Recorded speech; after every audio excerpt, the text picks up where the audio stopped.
Bueno, hola a todos. Mi nombre es Andrés Rodríguez, los saludo desde aquí, desde el Río de la Plata, de Buenos Aires, Argentina. Vamos a esta penúltima, casi decisiva ronda del torneo de candidatos. Hoy tengo el gusto que me acompañe Roy Reinaldo, que para mí era catalán, pero ahora lo va a aclarar él, si es que en qué parte de España. Nosotros aquí a los españoles decimos muchas veces gallegos a todos, aunque sabemos perfectamente las diferencias. Bienvenido, Roy, ¿qué tal estás? Hola, bienvenido, gracias Andrés, buenas noches a todos. Yo hablo ahora mismo desde Galicia, soy gallego de verdad, no solo gallego para los argentinos, Ah, ok. sino De qué ciudad entonces? soy muy cerca de Vigo, de la ciudad de Vigo, en las Rías Baixas. Ah, muy bien, muy bien. Yo, mi Sí. familia, todos mis abuelos son de ahí también, de esa zona, son todos gallegos, gallegos. Ah, mira, Bueno, mira. presentaciones aparte, bueno, hola a los que nos están siguiendo. Todavía tenemos partida en muchas horas, acaba de terminar una de las cuatro partidas. Hoy, bueno, como ustedes la mayoría sabrán, tenemos dos jugadores que están pugnando cabeza a cabeza por el torneo. Anand parece haber quedado un poco para atrás porque hoy no logró una victoria frente a Giri que lo hubiera dejado con chances de cara a la última ronda.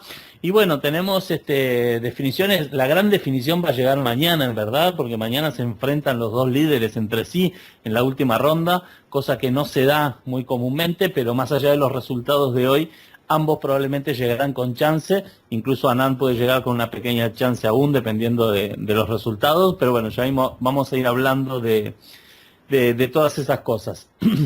Bueno, Eh, Andrés, creo que no sí. tiene posibilidades Anand, ¿eh? Creo que tal como se han dado los resultados, aún ganando mañana, no tiene ninguna posibilidad. Bueno, sí, no sé, yo a ver, rápidamente había pensado que si no gana el final que está jugando Caruana, ¿no? Si Caruana gana, ya se queda sin posibilidades. Pero si no gana, no sé cómo están los sistemas de desempate, pero se queda un punto atrás, si no me equivoco, si empata. Y ahí tendría posibilidades. Ah, no, pero claro, al enfrentarse en sí no tiene posibilidades. Correcto, correctísimo. Sí. Me había quedado con la impresión de que él estando un punto atrás de cada uno podía tener chances matemáticas, pero no, naturalmente como se enfrentan entre sí, alguno de los dos va a puntuar. Así que bueno, el desafiante de Carlsen sale de dos jugadores, ya en ese sentido no hay cambio. Dos jóvenes jugadores de la nueva generación, ¿no? Me parece que en ambos casos va a ser un match muy, muy interesante, tanto si fuera Caruana como si fuera Cariaquín. Después vamos a ver qué posibilidades les damos a cada uno, cómo llegamos. Bueno, es muy importante el final que está jugando en este momento Caruana, está jugando el final de Torre y Alfil contra Torre, y ya hablaremos un poquito de eso. Pero bueno, de a poquito vamos a ir analizando las partidas. Aquí, bueno, Portis decía que parece que hay controversia, no, simplemente intercambio de opiniones.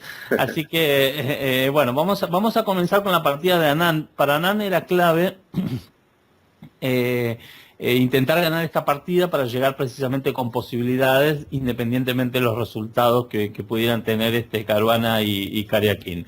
Bueno, ya van a ver, Giri es el rey de las tablas, eso ya lo sabemos, pero la curiosidad siempre es que Giri logra hacer tablas, pero en partidas muy, muy complejas.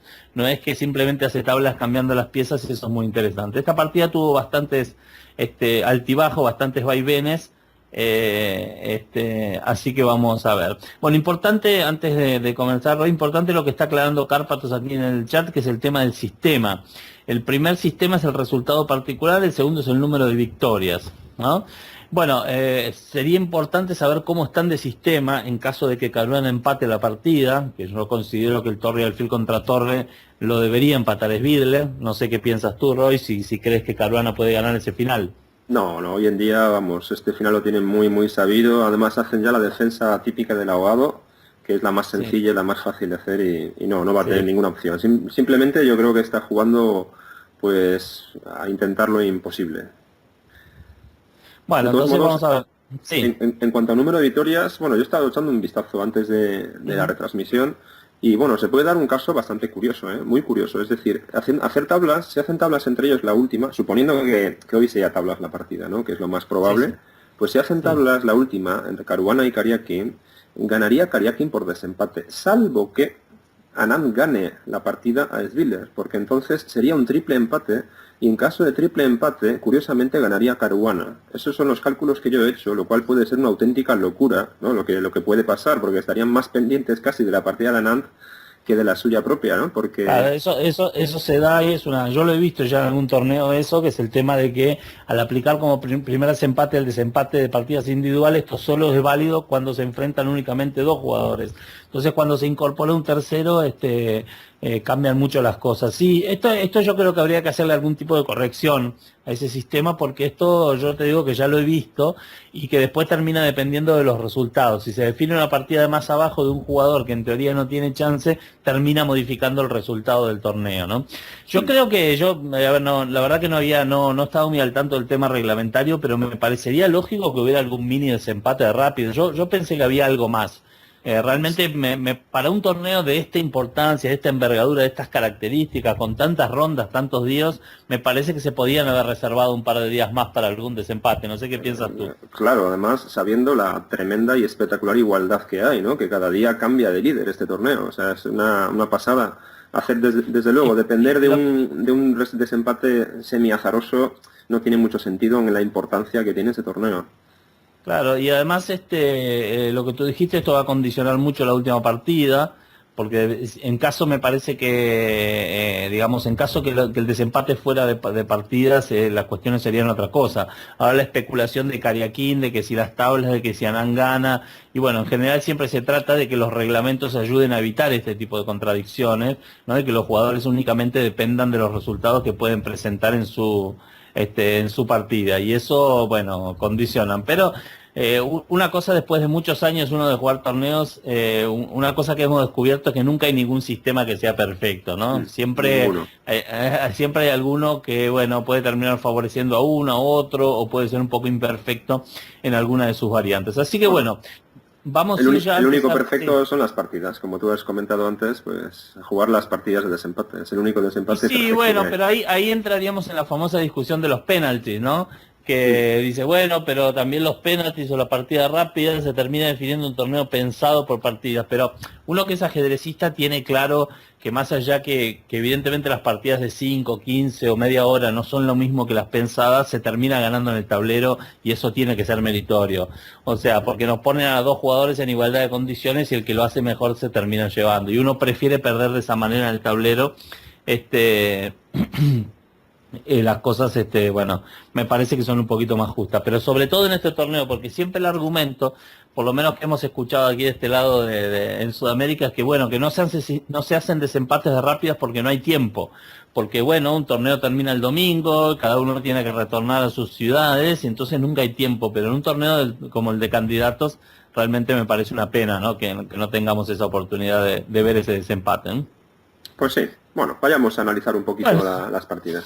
Veamos, vamos a arrancar entonces, como dijimos, con Anand Giri. Era la última oportunidad que tenía Anand de acercarse, siempre igual iba a depender de otros resultados, pero de acercarse, y bueno, decidió comenzar con su E4, que últimamente, y como siempre, le viene dando muy buenos resultados. Bueno, Anand es uno de los jugadores que está optando ahora por la italiana, porque en realidad en la gran mayoría de las partidas de E4, E5, me refiero a la española, se termina jugando el esquema con D3. Entonces al jugar el esquema con D3 termina siendo muy muy parecido, salvo que estén dispuestos a entrar en sistemas como la berlinesa o el gambito Marshall, los jugadores prefieren las ideas con D3. Entonces me parece una buena decisión de parte de Anand, es que si ya tiene la decisión de que va a jugar con D3, entre en el orden de la italiana, que a mi manera de ver no puede ser inferior al otro orden estándar de la española. Pero bueno, esto es una cuestión un poco de modas, ¿no? Parecería curioso hace unos años que los jugadores evitaran cualquier tipo de esquema como el gambito Marshall o la berlinesa, pero la verdad que por lo menos a nivel de elite es lo que hoy está sucediendo. Bueno, Giri eligió la línea alfil C5, que es la línea más aguda, ¿no? La otra jugada posible, por supuesto, es caballo F6, que llevaría o bien esquemas más posicionales con D3 o a la super aguda caballo G5. Y bueno, aquí rápidamente mostramos algunas ideas, ¿no? Luego de peón por aparecen varias jugadas candidatas, caballo por D5, caballo D4, B5 y caballo A5, cada una llevando a líneas extremadamente complejas.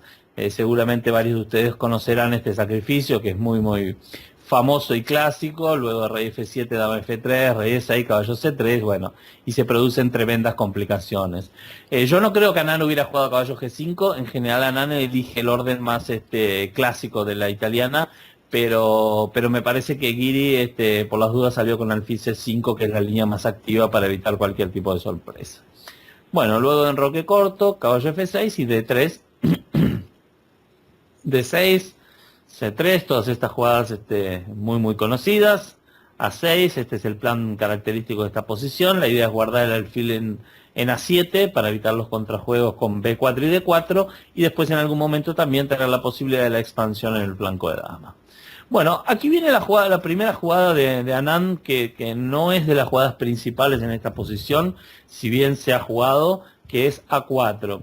Aquí hay varias opciones para las blancas, desde alfil G5, caballo BD2, alfil B3, que es la jugada principal de esta posición, inclusive torre E1 y H3. Yo creo que Anand, si bien hubo bastante tiempo que él dejó un poco el E4, se había pasado a hacer otras cosas, siempre fue un especialista de la italiana, y por supuesto que esta idea de A4 la trajo preparado. Yo la verdad que después de ver la partida no me termina de parecer una idea válida. En general se juega mucho más cuando está con el alfil en E7, la idea de jugar con A4 y A5 y ganar espacio. Pero bueno, él no habrá querido entrar por ahí en una preparación. A4 por supuesto es una jugada bastante posible, y la idea encubierta, por decirlo de alguna manera, de A4 viene ahora. Andrés, sí. Perdona un segundo, parece que ya ha terminado la partida de Caruana-Spiller en tablas. Sí, ahí lo estaba viendo. Bueno, sí, ahí terminó en tablas, como tú muy bien dijiste, que era prácticamente inevitable. Hoy en día, a cierto nivel uno tiene la esperanza que con la torre del alfil se gane, pero la verdad que hoy a nivel de elite los jugadores están muy preparados. Yo digo que hay dos grandes mitos en los finales de ajedrez, que es que la gente no sabe dar el mate con el alfil del caballo, y que la torre y alfil contra torre en la práctica se gana. Bueno, yo nunca veo que se gane, y veo que con el alfil del caballo la gente siempre da mate, pero bueno, hay un poco siempre esta percepción, ¿no?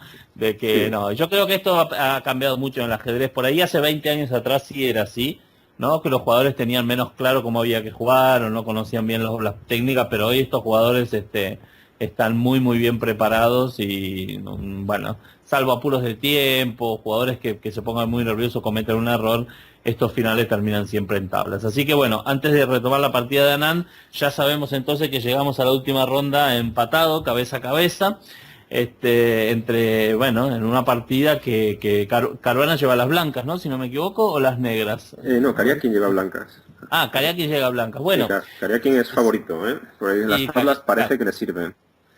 Y si las tablas parecen que le sirve, salvo que Anand gane. Bueno, al final realmente parece que todo se encamina a lo que tú dices, ¿no? Porque conociendo el estilo de Kariakin va a salir a empatar más allá de lo que piense. Y Kariakin con blancas pierde muy pocas veces, ¿no?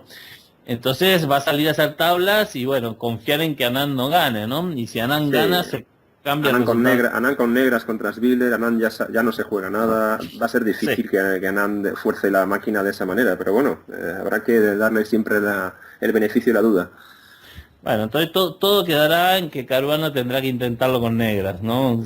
Probablemente dependerá de él, y supongo que no haber ganado este final con ventaja con Svidler resulta particularmente doloroso en esta situación, porque un poco la esperanza estaba en ganar esa partida y llegar él con medio punto de ventaja, que las tablas fueran un buen resultado. Pero bueno, exacto. Son las cosas del ajedrez. Bueno, sigamos avanzando. Entonces, bueno, alfil A7 y caballo A3. Esta es la idea, que es un poco distinta a lo que son las líneas clásicas. Yo, si no recuerdo mal, creo que fue Bologan que jugó una idea muy parecida y que se daba como muy interesante. Las maniobras más conocidas del caballo para llegar a los puntos claves de esta línea aquí son E3 o G3. Entonces la maniobra más típica del caballo es caballo B2, pasar por C4 y venir a E3, o luego de la retirada de la torre pasar por F1 y trasladarse hacia E3 o hacia G3. Ese es el plan normal que vamos a ver en esta posición. Pero caballo A3 es una idea que tiene objetivos similares, pero algunas pequeñas grandes diferencias, ¿no? La idea central parece ser terminar, a pesar de todo, yendo a E3. Pero, a ver, Roy, me gustaría ver un poco tu opinión. ¿Qué virtudes y defectos le ves a caballo A3 en relación a caballo BD2? Bueno, una de las virtudes que se le puede ver es que no permite al negro una posible expansión en el flanco dama, ¿no? Aunque no suele ser el plan más habitual así a corto plazo de las negras, pero digamos que es el blanco el que gana un poquillo el espacio.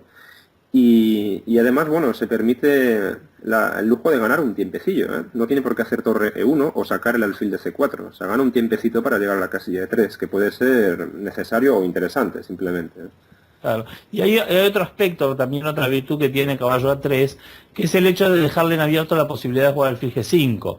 Cuando tú haces la maniobra por D2, que es la más tradicional, ¿no? Bueno, Sí. evidentemente el caballo de D2 hasta que no vaya a F1 está interrumpiendo el pasaje del alfil.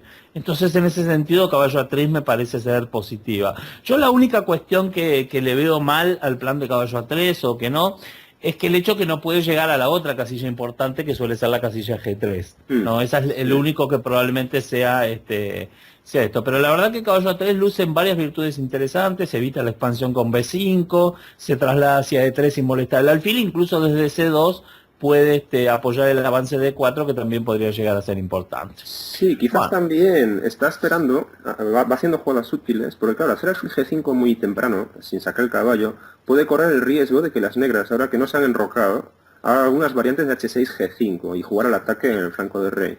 No, a lo mejor claro, el blanco está esperando a que se enroque, ¿no? Para sacar el alfil por G5.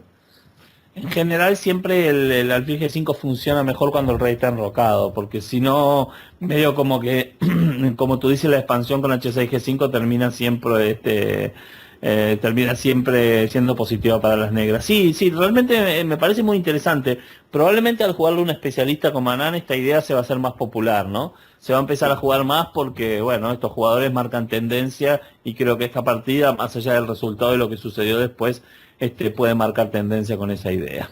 Muy bien, Guiri reaccionó uno de los tantos planes que tiene el negro, que es caballo E7, con la idea de pasar el caballo a G6.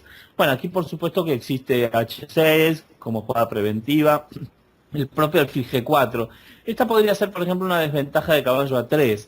Normalmente cuando el caballo está en D2, la jugada del alfil G4 no tiene mucho sentido porque no molesta en la clavada. Aquí tal vez era una opción interesante para Guiri jugar inmediatamente alfil G4, molestando un poco el caballo de F3. Entonces decíamos H6, alfil G4 y enroque corto eran, además de la jugada de Guiri, las ideas más naturales en esta posición. Bueno, Anand finalmente juega alfil G5 y Guiri responde con, a mi manera de entenderla, sorprendente C6. ¿Por qué digo sorprendente C6? Porque a mí me parecía absolutamente evidente y lógica jugar caballo G6 en esta posición, que es la idea más tradicional, con la posibilidad de jugar luego H6, ¿no? Y obligarlo al alfil a una definición. ¿Qué te parece a ti, Roy, la idea de que el negro juegue C6 aquí? Bueno, yo creo que de momento comer en F6 no se lo plantea como un problema para las negras, ¿no? Casi le puede incluso ayudar.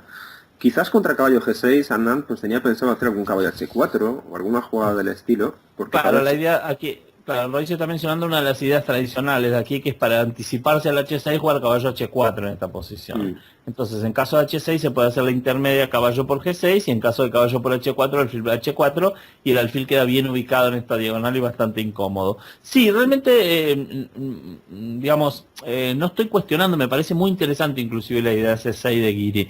Me pareció raro porque cuando yo estaba viendo la partida por primera vez, por lo menos yo, tengo muy automatizado el hecho de decir, bueno, aquí si el negro jugó caballo 7, tiene que jugar caballo G6 inmediatamente para luego H6, ¿no? Y me pareció interesante permitir la posibilidad del alfil F6, porque como tú dices, aún no estando enrocado y teniendo la posibilidad de jugar algún torre G8, luego un contrajuego en la columna, podría ser válido.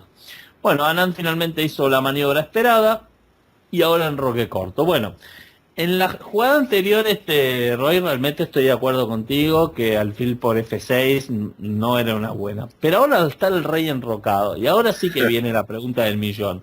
¿Por qué no jugó Anand alfil por F6? Bueno, yo creo que una de las claves de esta captura en F6, ¿no? Cuando los peones se doblan ahí, suele ser el control de la casilla F5. Si las blancas consiguen controlar esa casilla, incrustar ahí una pieza en buenas condiciones, desde luego la captura en F6 va a ser buena. Pero si las negras pues tienen la posibilidad de hacer rápido rey H8 y F5, quizás no tengan ningún problema, ¿no? Incluso pueden aprovechar de nuevo, como vimos antes, pues la columna G para la torre en el futuro, ¿no? Rey H8, torre G8, y lanzar un ataque rápido por ahí. Y parece que las negras se pueden quedar bien. De hecho, la clave está en que Anand no aprovechó, ¿no?, esta Bueno, oportunidad. yo en este caso en particular me voy a permitir discrepar contigo y con Anand principalmente. Yo creo que aquí hay que jugar el fil por F6, no solo porque me considero que es la jugada buena y ahora voy a dar mis argumentos, sino porque me parece que entonces el alfil G5 empieza a no cobrar mucho sentido. No, me parece que el alfil se termina quedando, de hecho después terminó volviendo y que no entiende nada. Yo creo que la clave del alfil por F6, si bien como tú dices es cierto, que las negras, bueno, se pueden activar y todo eso, yo creo que movilizar el centro, de mí esta posición me resulta bastante confortable para jugar con blancas. Para mí es clave la jugada D4, porque el alfil se puede terminar reubicando en D3, o incluso en algún momento puede terminar escondiéndose en F1, que es una idea clásica cuando intentan algún tipo de contrajuego. Y lo que yo veo en esta posición es que debido a la estructura de peones que se produce, no me parece tan fácil maniobrar con negras el centro. ¿Cómo maniobra el centro aquí? F5 no se puede aquí. Igual es peligrosa, ¿no? F5. F5 y si tomo aquí no tengo la doble captura, tomar N5 una vez y en caso de tomar N4 toman D6. Puede ser, sí. No sé, si D5 tengo la posibilidad de jugar peón por peón incluso, o inclusive alfil D3, no sé, hay unas complicaciones interesantes. A ver, me trae unas ciertas reminiscencias de la partida del propio Anand con Svidler, ¿no? Que tal vez aparezcan unos caballos G5 en esta posición, ¿no? Con idea de dama H5. Por supuesto que esto habría que chequearlo, pero me parece que un poco la idea debería venir por ahí. No sé, yo creo que entonces el plan de Guiri es incuestionable, o sea, C6 y enroque corto son las dos mejores jugadas de la posición. Yo vuelvo a insistir con mi corazoncito. Yo estoy muy de acuerdo contigo que si por ejemplo aquí el blanco no moviliza el centro, me parece que esto va a terminar siendo muy cómodo para el negro. F5, D5, RH8, torre G8 y al final ese cambio termino trabajando para el enemigo. Pero luego de movilizar el centro aquí no lo veo yo, no lo veo tan sencillo esto, ¿eh? Sí, No veo que en esta posición yo creo que aparecen incluso algunos sacrificios de pieza aquí, ¿no? Como mencionábamos en la línea anterior, ¿no? En caso de D5. Y bueno, me parece que este era un poco el camino para Anand para justificar el alfil G5. Yo creo que si ahora como jugó Anand, para mí Guiri se queda en una situación confortable. Esa fue la impresión que me dio en la partida, que luego de caballo H4, que es una idea que encaja muy bien contra caballo G6, pero que aquí me parece que mayormente no, yo por lo menos particularmente no le encuentro mucho sentido. Quedará para estudiar luego más profundamente alfil por F6 y D4, pero yo creo que era el camino correcto en esta posición. Ahora me da la sensación como que todo el plan de las blancas no encaja muy bien, y luego en la próxima jugada de Guiri a mí me empieza a parecer que las negras están bien en esta posición. Creo que el caballo H4 no se le termina bien un objetivo, el caballo en D5 está muy bien, el alfil de A7 está trabajando bien, y me parece que como salida de apertura me parece un poquito más. No diría que esta posición es mala para el blanco tampoco, pero me parece una posición más confortable. Incluso había una jugada intermedia interesante aquí, que finalmente Guiri no hizo, que esta fue una sugerencia de la computadora cuando yo estaba pasando la partida, que es alfil G4 en esta posición. La idea del alfil G4 es aprovechar que el blanco no puede hacer F3, ¿no? De momento, y después en algún momento, bueno, si tomar de dama, también podríamos llegar a tomar de peón, el caballo de H4 puede quedar un poquito fuera de juego, o incluso la posibilidad rápido de tomar en D5 y jugar finalmente el caballo G6, provocando caballo por G6, H por G6, y me da la sensación nuevamente de que el centro negro se queda muy bien, y que este alfil luego se va a reubicar por E6. O sea, era un poco... Dame uno, no hay ¿Cómo? problemas con el peón de E5, no sé qué. No, todavía no tengo problemas porque puedo tomar aquí y luego jugar parecido a como hizo Guiri en la partida, ¿no? Un dama de 6. La clave para mí termina siendo tomar de peón en esta posición, pero el alfil G4 me gusta como jugada intermedia porque le desubica un poco o saca un poco de juego a la dama. Entonces prefería un poco esa opción. Por supuesto que está perfectamente jugable con mucho juego para ambos, pero me pareció una idea interesante jugar de esta manera. Bueno, finalmente Guiri, como muchas veces decide, hizo la jugada más sólida, ¿no? Que no es mala, pero que es la más sólida. Porque aquí Anand viene caballo F3, y esa era un poco mi idea de jugar este alfil G4 primero, que no volviera tan cómodamente el caballo.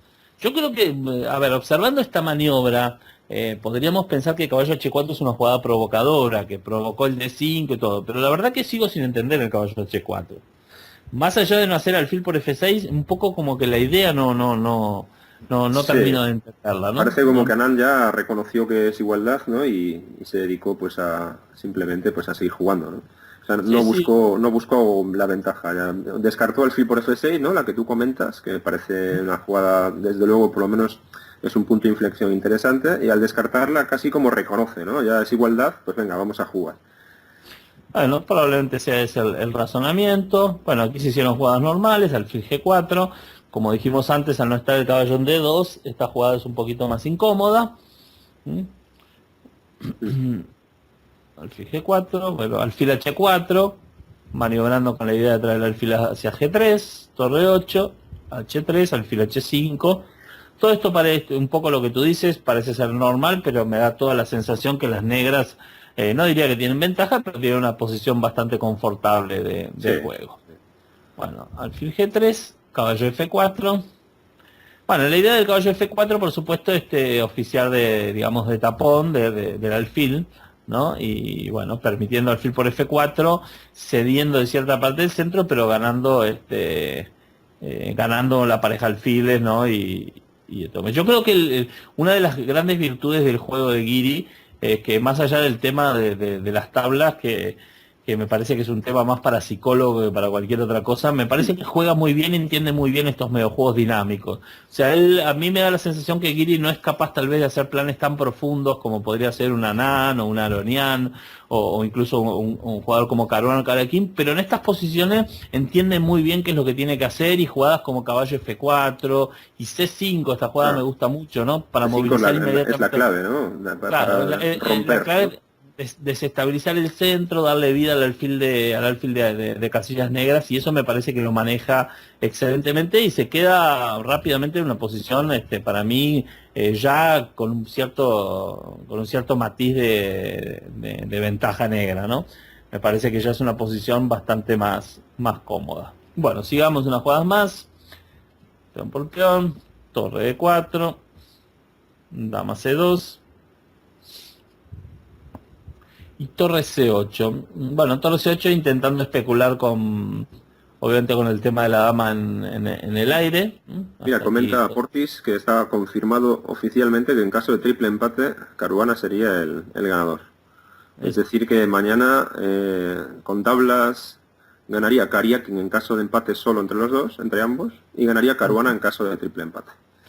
Es que es así, este tema de los dos, del resultado individual es así. A mí yo lo tenía bastante claro que este es así. Claro, se termina dando una cosa muy curiosa, ¿no? Muy curiosa. Yo creo que igual Svidler y Anand, como tú dices, va a ser una partida de tablas y no creo que Caruana o Kariakin esperen otra cosa. No creo que esperen a un Anand jugando a ganar de negra sin tener chance ninguna de ganar el torneo. No creo que eso suceda, pero bueno, incluso el propio Anand va a estar de cierta manera condicionado, ¿no? Porque sabe que esa partida puede estar decidiendo el retador del campeón mundial, ¿no? Entonces es un caso, realmente bastante curioso y es una especie de anomalía que se produce, por Sí, sí. decirlo de alguna manera, con el sistema. Sin duda, sí. Bueno, jugó torre a D1, la jugada más natural de la posición. Bueno, y acá viene una de las jugadas, a ver, una decisión importante por parte de Guiri, jugar alfil por F3 en esta versión, alfil por F3, ¿no? Es una jugada que uno en principio, o yo por lo menos cuando vi la partida, bueno, se me ocurría que no debería ser el camino correcto. Probablemente la idea del alfil por F3 ya vino combinada con la secuencia, ¿no? Si bien, como dijimos antes, Guiri suele ser un jugador que se destaca más en las posiciones simples que en las posiciones complejas, aquí realmente alfil por F3 fue una decisión compleja basado en un cálculo puntual. Aquí el negro podía hacer jugadas estándar aún, porque la verdad que las blancas no tienen ninguna descubierta importante como amenaza, no es que la salida del caballo sea amenaza, porque por ejemplo si caballo F5 podríamos tener la jugada simple dama C5 amenazando el punto F2. Entonces el negro podría haber hecho una jugada como H6, por mencionar alguno, y probablemente tenía una buena posición. Pero bueno, después de un cálculo bastante profundo se decide alfil por F3, ¿no? Con la idea consiguiente con la idea que viene en secuencia, porque en caso de alfil por F3, bueno, parece bastante es claro que torre por E1 y alfil por D4 estaría ganando una pieza, ¿no? Por causa de la dama clavada en C2. Pero entonces a la natural y aparentemente buena caballo por F3, aquí viene la sorprendente alfil por F2 jaque. La verdad que es una jugada que a uno se le pasa por la cabeza, pero parecía mucho más natural la jugada simple.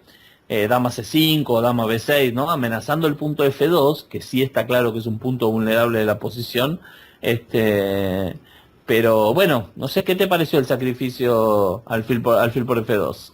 Bueno, a mí me pareció muy interesante, la verdad. De hecho, yo cuando vi que el negro hacía alfil por F3, porque lo estaba viendo en directo, pues Ajá. claro, al principio no la comprendí. Y luego cuando me pensé la idea, dije, yo pensé sinceramente que Anand se lo había colgado. O sea, dije, buah, Anand se ha dejado. Se ha dejado. Luego analicé ya más profundamente y vi que no era tan claro, ¿no? La idea del alfil por F2, que no era Ujú. tan contundente como parecía, pero a primera vista me pareció que Anand se lo había colgado totalmente, ¿no? Que a lo mejor es cierto, ¿no? Que no la vio, pero Sí, bueno. sí, sí, bueno, eso, salvo que lo diga él en la conferencia de prensa, no podremos tener corroboración. Bueno, la verdad que sí, la idea de la imagen es muy simple, o sea, la idea es muy clara, el problema es que la complejidad de cálculo se abre mucho, ¿no?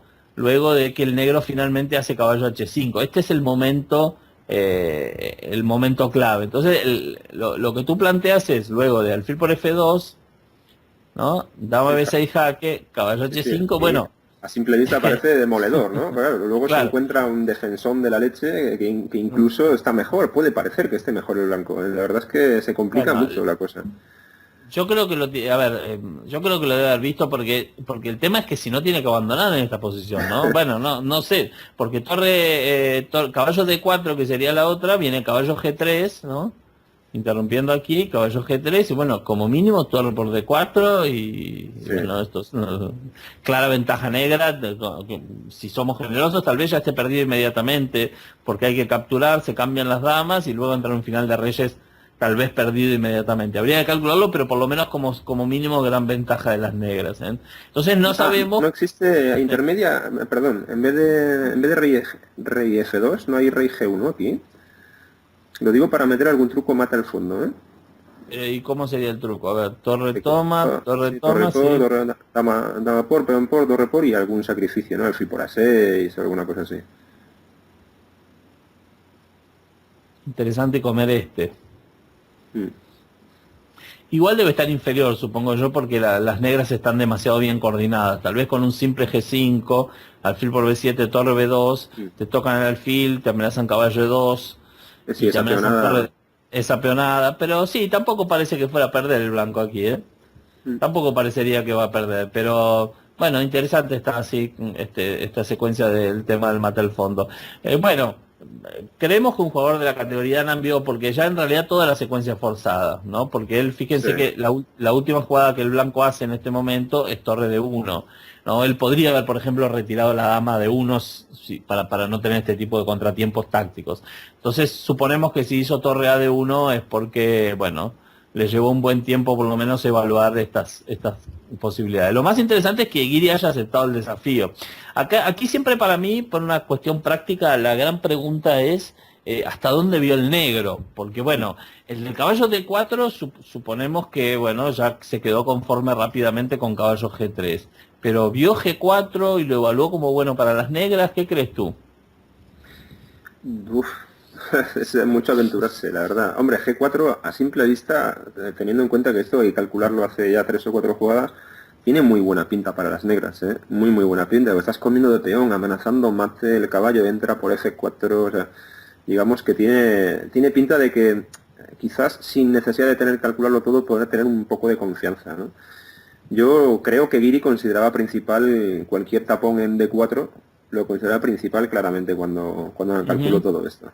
Esa es la impresión que me da, pero bueno, nunca se sabe. Estos calculan muchísimo, ¿no? Son unas máquinas. Sí, sí, sí, sí. No, realmente la posición crítica, más allá de la evaluación que ahora vamos a ver, así, más allá de la evaluación que ahora vayamos a ver al fil de tres jugos, luce bien para las negras, ¿no? El hecho de un Sí, ajedrez a veces esto es un poco engañoso. Nosotros visualmente lo vemos y terminamos, pero la verdad que las imágenes que tiene son bastante fuertes. El peón de G3 combinado con dama F6, combinado con caballo F4, bueno, luce bastante bien. La verdad que luego viéndola más o menos con detenimiento, da toda la sensación que las blancas se pueden defender, pero probablemente es una decisión muy interesante. De hecho, ya el propio alfil de 3 fue una decisión interesante, porque aquí había otras opciones también. En esta posición, por ejemplo, en lugar del alfil de 3 aparecía una jugada que me parecía también muy interesante, que es torre D4.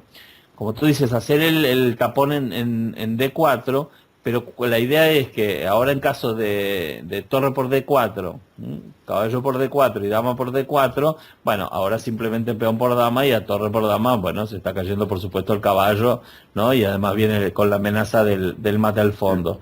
Entonces, tal vez torre D4 fuera la jugada que cuestionara más el sacrificio, porque al simplificar rápido la posición y luego colocar el alfil en F3, iba a parecer medio difícil. Por ejemplo, otra pequeña línea aquí. Si caballo F4 parecía que estaba todo bien con alfil por F3 porque nuevamente no se puede dar por D4 por el tema del mate al fondo. Y ese tiempo parecía muy muy importante para las blancas para acomodarse, ¿no? Sí, sí. Yo creo que esto, bueno, como tú dices, es muy difícil calcular todo esto cuando uno se embarca en un sacrificio como alfil por F2. Pero esta jugada me parece que hubiera puesto un poco en tela de juicio toda la idea de las blancas, de las negras. Yo aquí realmente contra alfil de 3 me parece que hay muy buen juego por parte de Guiri, ahora lo vamos a ver. Pero la verdad que contra torre de 4 no termino de encontrar porque me parece que las piezas blancas se coordinan, ¿no? Me parece que hay una coordinación interesante, ¿no? Y bueno, inclusive si vamos a ver otra línea aquí, y en caso que no cambiaran, ¿no? Por ejemplo aquí, bueno, aquí se pueden aparecer ideas súper simplificadoras como por ejemplo el fil de 1, ¿no? Y el blanco está muy muy cerca realmente de acomodarse y quedarse con una pieza de ventaja que nunca es del todo fácil de imponer, ¿no? Ya que las negras tienen aún 2 peones por la pieza y algunas cosas, pero que ya empieza a dar un poco más la sensación de que la ventaja está del lado de las blancas y que los problemas aparecen un poquito más del otro lado. Tocar en H3. No ¿Y se puede de qué manera?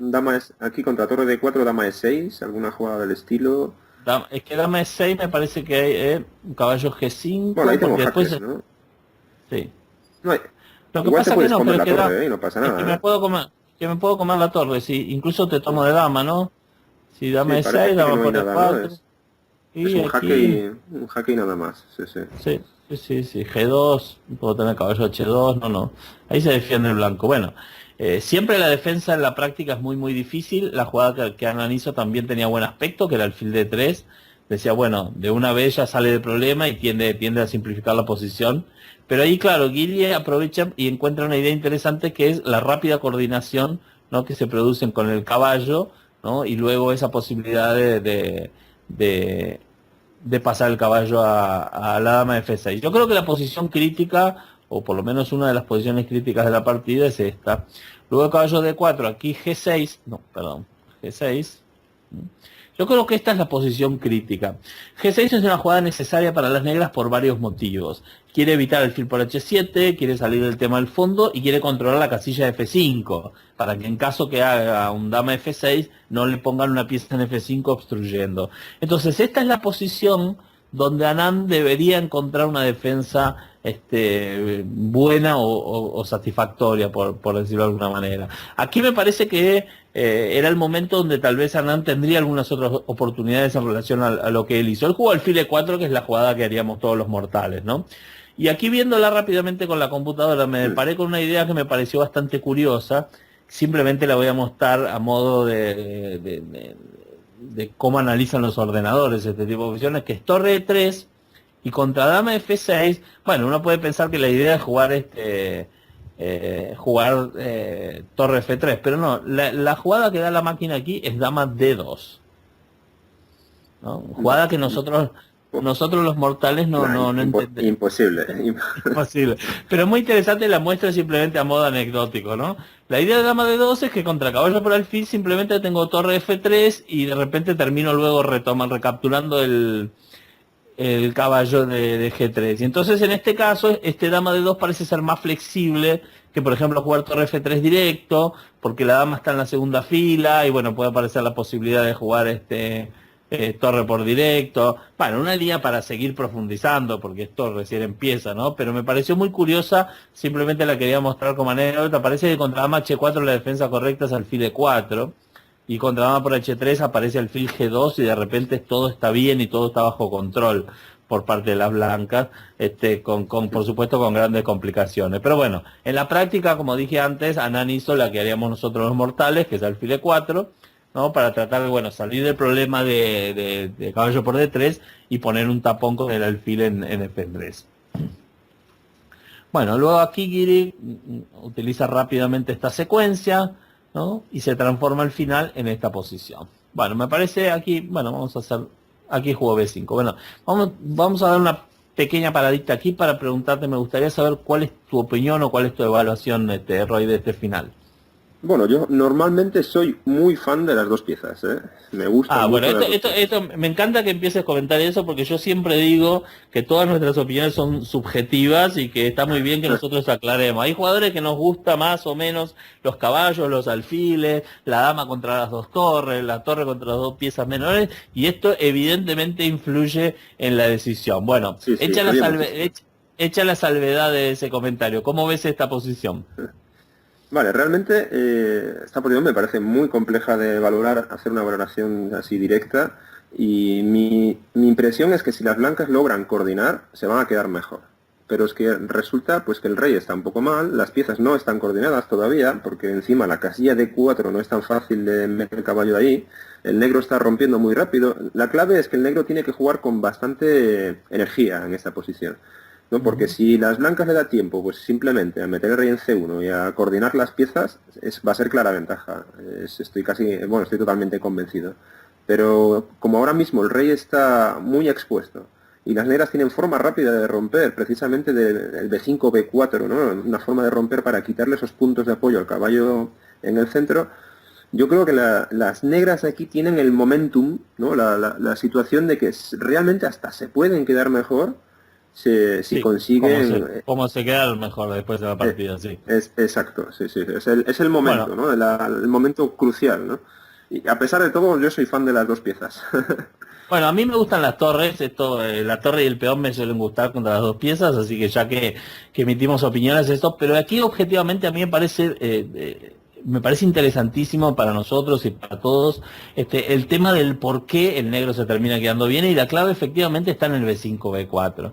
Es que en la realidad el B5 es buena porque estamos ante el famoso, único y conocido ataque de las minorías, ¿no? En una versión de la que no estamos muy acostumbrados, ¿no? Porque siempre cuando uno dice ataque de las minorías piensa en el B4, B5 de las blancas, ¿no? En la ortodoxa, posiciones similares. Pero la verdad que el B5, B4 es eso, es un ataque de las minorías, y entonces las blancas no tienen tiempo de contrarrestar todo porque tienen otros problemas que resolver. Y en ese sentido Giri juega perfectamente con la cuestión dinámica. Porque aquí, como estaba comentando Genarok, el tema de la seguridad del rey, si bien las negras no tienen un ataque inmediato y directo, eso a las blancas les cuesta unos tiempos. Si este rey estuviera completamente seguro, tal vez las blancas aquí podrían tomar, jugar dama B3, coordinarse con caballo D4, y ya estaríamos pensando rápidamente en una victoria de las blancas cuando el peón de B5 se cae, y etcétera, etcétera. Pero aquí, con problemas en el flanco dama, ruptura con B4, rey inseguro en el centro, el alfil y el caballo que aún no se coordinaron, entonces esa cuestión dinámica general hace que las negras estén bien.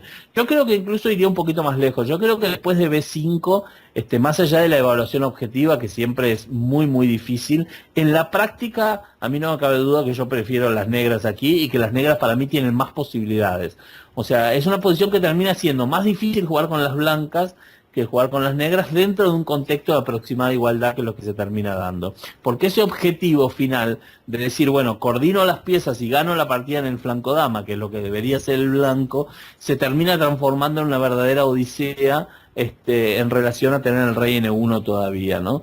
Tal vez en una posición, en una partida de dos ordenadores, tal vez las blancas pudieran imponer la ventaja. En una partida me parece que la posición de las negras es más fácil de jugar, y los mayores problemas lo tiene que terminar sorteando el blanco. Pero bueno, me pareció muy, muy instructivo toda esta secuencia que vimos desde el sacrificio hasta llegar a este final de torre contra dos piezas, porque creo que hay muchas cosas muy interesantes para aprender sobre esto. Bueno, jugó dama de 4, Anand utilizó el concepto clásico de centralización de la dama, y aquí dama de 4. Bueno, aquí aparece claramente lo que tú comentabas, ¿no? La idea de Anand de cambiar las damas, ¿no? Porque, bueno, él ya se imaginaba que luego de cambiar las damas, el rey N1, lejos de estar bien mal ubicado, pasa a ser una pieza importante, y yo creo que después de dama por D4 el blanco estaría ganado de esa posición. Finalmente ahí las dos piezas... Sería ventaja. Sí, sería... Sí.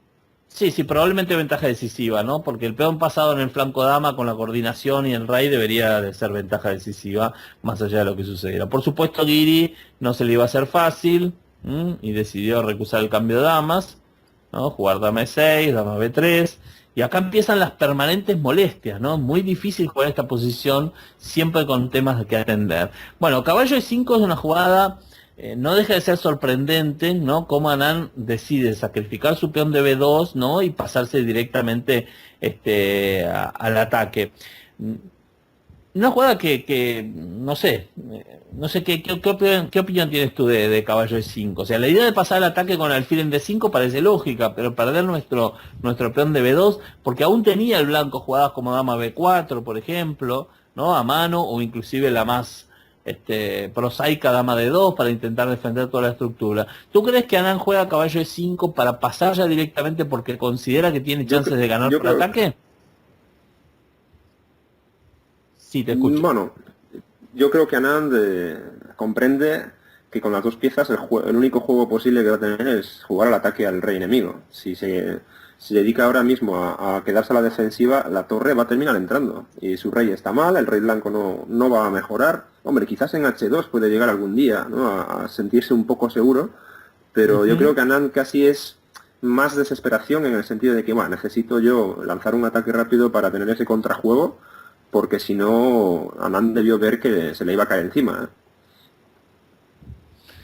Bueno, es una decisión que me da. Sí, es una decisión que realmente sirvió incluso para demostrar luego con qué calidad y sangre fría se defiende Guiri, ¿no?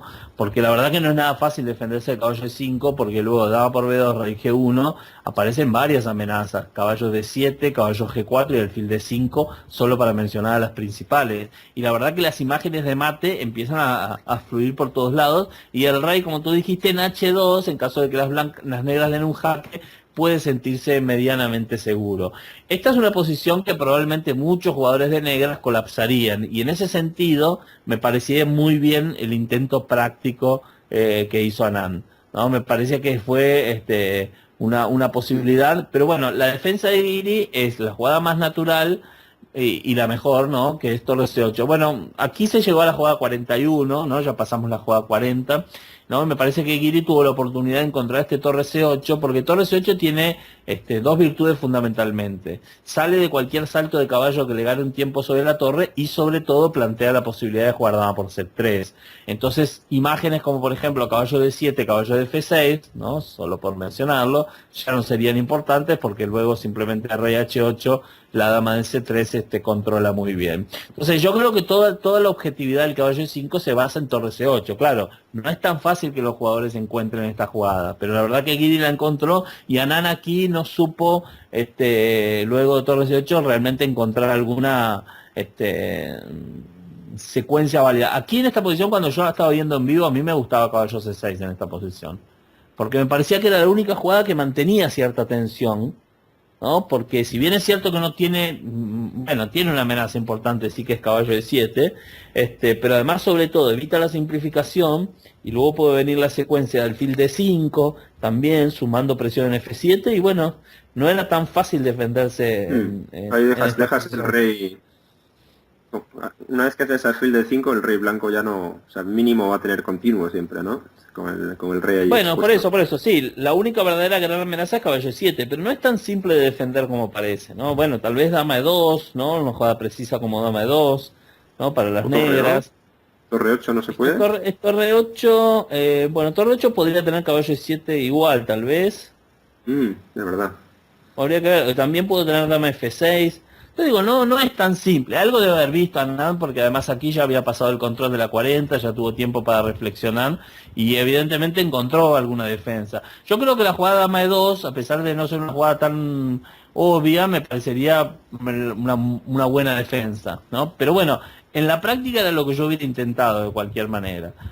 Me parece que en ese caso, bueno, se podía intentar complicar y hubiera sido un poquito más difícil de defender que lo que fue la idea que tuvo Anand, que es jugar dama F4, plantea una amenaza directa, pero claro, acá Guiri se defiende con dama A2, evita el fil D5, defiende el punto F7, ¿no? Y luego la intermedia C4, de nuevo encuentra dama A7. Es interesante una de las características de Guiri, un poco para finalizar esta partida. Todo esto cuando uno lo ve parece muy fácil lo que hizo Guiri, pero nosotros sabemos en la práctica que no es nada simple.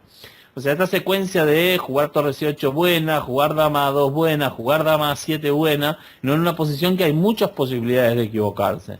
Entonces, bueno, el gran mérito que tuvo Guiri es en el momento justo cómo logró encontrar todas las mejores y bueno, se terminó quedando incluso con ventaja en esta posición. Porque si bien es cierto que ahora las piezas pasan al ataque, bueno, ya el negro solucionó el problema de F7, se comió un nuevo peón y bueno, ahora las blancas salen con el fil D5, ¿no? Y se produce esta posición donde da el perpetuo. Bueno, un segundito. Estaba viendo aquí porque había anotado yo en los análisis y no los estaba buscando porque no me acordaba si había alguna posibilidad de victoria para las negras, no luego de la jugada del fil D5. Bueno, Guiri hizo la más normal, que es jugar torre F8 y luego terminó dando un jaque continuo, ¿no? Luego de torre F8 dama F6, que le amenazaban caballo G4, terminó dando un jaque continuo. Había una posibilidad, aquí la computadora sugiere otra jugada que a nosotros nos costaría muchísimo, pero que tiene mucha lógica, que es la jugada torre C5 en esta posición, ¿no? Porque torre C5 es una jugada, bueno, sorprendente de cierta manera, pero lo fuerza a las blancas a tomar una decisión. No vi, yo por lo menos no encontré nada que me terminara de gustar en esta posición contra torre C5 para las blancas, porque tomar en F7, bueno, las negras simplemente jugarían rey G7, y si bien es cierto que capturaste el peón, bueno, aparece una descoordinación de las piezas, y eso puede terminar ayudando. Por mencionar rápidamente alguna variante, rey G7, no sé si el alfil sale a E6, bueno, en esta posición las negras de repente se empiezan a acomodar muy bien, dama C7, dama E7, y está claro que los problemas están del lado de las blancas, inclusive si se capturara el peón de C4, que parecería también extremadamente lógico. Bueno, ahora, como te decía, ante una jugada como dama C7 habría que ver si ya no está ganando material en esta posición, ¿no? Me parece que ese tiempo era clave para coordinar. Sí, incluso pero bueno, aunque consiga sin perder el peón de C, cambiando damas, hasta cambiando damas las negras tendrían mucha ventaja, claro, sin perder el peón de C, claro, estamos hablando. O sea que ahora el negro hasta tiene el comodín de cambiar damas, ¿no? Sí, lo que pasa que aquí, por ejemplo, si te come el peón de C, no sé, dama C7, y no sé si aquí no está perdido el blanco ya en esta posición, ¿no? O sea, la pieza está clavada y además el rey está atrás y cualquier final con calidad de menos es perdedor. Bueno. Bueno, esta era un poco la idea, así que bueno, pero por supuesto esas son las jugadas fáciles que uno hace en casa, y bueno, la partida terminó torre F6, torre F8, dama F6, y bueno, y luego terminó en una tabla por jaque contra.